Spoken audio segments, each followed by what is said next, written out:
నేటి మార్కెట్ విలువ పాలిచ్చే గేదె విలువ 80,000. ఎద్దు విలువ కూడా 50,000.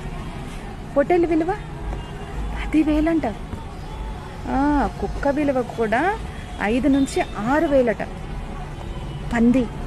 పంది విలువ కూడా 3 నుంచి 5,000.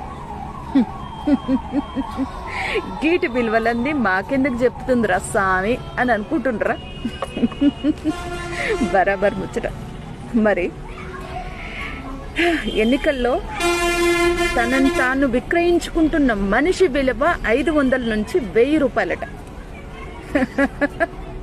నాకు అర్థం కాని విషయం ఏంటంటే, పందికున్న విలువ కూడా మనిషి విలువ లేకుండా వాయి కదా అని.